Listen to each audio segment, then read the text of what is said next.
दोस्तों, विश्व प्रसिद्ध अजंता की गुफाओं मानवीय इतिहास से शिल्पकला और चित्रकला का शानदार उदाहरण है। देश की आर्थिक राजधानी मुंबई से 400 किलोमीटर दूर अजंता की गुफाओं को बड़े बड़े चट्टानों को काट कर तैयार किया गया था। आकार में ये जो है घोड़े के नाल जैसा है। सह्याद्री पर्वतमाला से बनी ये गुफाएं औरंगाबाद के पास में है। यही के कुछ दूर पर अजंता नाम का एक गाँव बसा हुआ है। इसी के आधार पर अजंता की गुफा का नामकरण किया गया था। इसमें कुल 29 गुफाएं हैं। यहाँ के दीवारों पर, छतों पर भगवान बुद्ध के जुड़ी हुई विभिन्न घटनाओं को दिखाया गया है। यहाँ के दो तरह की गुफाएं हैं, विहार और चैत्य की। विहार की संख्या 25 है और चैत्य की संख्या 4 है। विहार को इस्तेमाल किया जाता है, बौद्ध धर्म करते थे, रहने के लिए, और चैत्य को ध्यान लगाने के लिए किया जाता है। इन गुफाओं के अंदर स्तूप बने हुए भगवान बुद्ध को प्रतीक कर।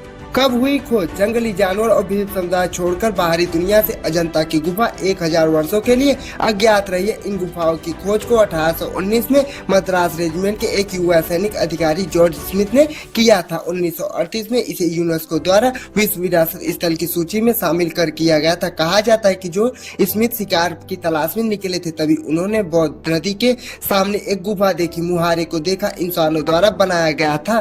तभी उन्होंने अपने टीम के साथ गुफा के अंदर गए और उन्होंने दीवारों पर शानदार नक्काशी देखी। उसके सामने ध्यान लगाते हुए बुद्ध की प्रतिमा देखी। स्मिथ ने इस खोज को दुनिया के तेजी फैलने लगी। 1885 में रॉयल एशियन सोसाइटी ने मेजर रॉबर्ट गिल को यहाँ भेजा कि चित्रकला को प्रतिकृति बनाने के लिए नियुक्त किया गया था, लेकिन रॉबर्ट गिल के लिए यह काम करना आसान नहीं था। यहाँ पे भीषण गर्मी और जीवों का खतरा। रस्सी और सीढ़ियों की मदद से रॉबर्ट गिल ऊपर गए थे और गुफा के अंदर गए और वहाँ उन्होंने शानदार वास्तुकला और मूर्ति कला को देखकर हैरान रह गए। बुद्ध की हजारों मूर्तियां थी जो आज दुनिया के लाखों लोगों को एक सोच के लिए प्रेरित कर रही हैं। ग्रीक कलाओं से समानता या बुद्ध के छवियों के अलावा कई जानवर, आभूषण, पहनाव को भी दर्शाया गया था। इनमें ग्रीक कलाओं की तरह समानता नजर आ रही थी, जिसे महज संयोग नहीं माना जा सकता। यह इस बात की ओर इशारा करता है कि भारत यूनान संस्कृति का विस्तार 400 ईसा पूर्व सिकंदर महाराज के दौर में हो गया था। फिर हेलेनिस्टिक काल में अफगानिस्तान और भारत के व्यापारिक मार्गों के अलावा चीन और जापान तक तेजी से फैलने लगा। रॉबर्ट गिल ने अपने 27 कैनवास को दक्षिण लंदन के क्रिस्टल पैलेस में प्रदर्शित किया, लेकिन 1846 में 23 कैनवास आग में जलकर राख हो गए थे। इसी बीच 1848 में रॉयल एशियाटिक दूसरा गठित रॉयल केव टेम्पल में कमीशन के द्वारा गठित रॉयल केव टेम्पल कमीशन 1861 में भारतीय पुरातत्व नींव की रखी।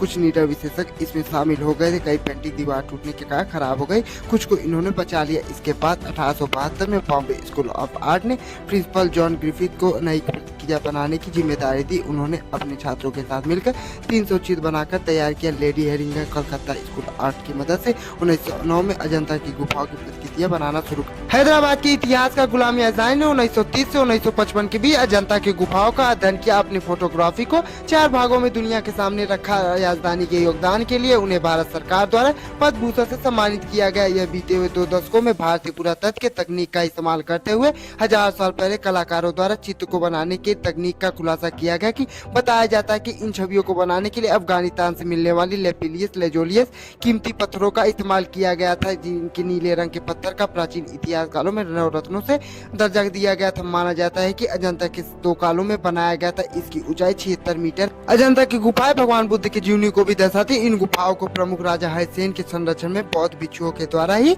बनाया गया था। इतना ही नहीं, चंद्रगुप्त के द्वितीय शासक के बाद भी भारत आए चीनी बौद्ध इतिहास भाईयान और सम्राट हर्षवर्धन के दौर में आए वेसांग की जानकारी भी मिलती है। अजंता की गुफाओं को एक भाग से बौद्ध धर्म की इतिहास में झलक देखने को मिलती है, दूसरे में महाराणा प्रसाद संप्रदाय। ज्यादातर गुफाओं को ध्यान लगाने के लिए कमरों का आकार अलग अलग है। यह कमरे महत्वपूर्ण के आधार पर बनाए गए। यहाँ छवियों को बनाने के लिए फ्रेस्को और टेम्पेरा दोनों विधाओं का इस्तेमाल किया गया। सदियों बाद भी अच्छी इतनी चमक रही है जैसे मानो कुछ अलग अनोखा है। वही 100 किलोमीटर दूर एलोरा की गुफा है। यहाँ कुल मिलाकर 34 गुफाएं हैं। 17 ब्राह्मण, 12 बौद्ध, 5 धर्म जैन धर्म से संबंधित। इन गुफाओं को 5वीं-11वीं शताब्दी के बीच कर्नाटक और तमिलनाडु के शिल्पी शंभू द्वारा बनाया गया था। हालांकि शुरुआत राजपूत वंश द्वारा की गई थी। एलोरा और अजंता की गुफा मानो एक बहुत ही प्राचीन ऐसी चीज है कि भगवान बुद्ध को सोती हुई प्रतिमा इतनी चमक रही है, जानो मोह लेगी। ऐसे फैक्ट वीडियो देखने के लिए फैक्ट बाय विशाल को सब्सक्राइब करें। वीडियो अच्छी लगी हो तो लाइक, कमेंट, शेयर जरूर।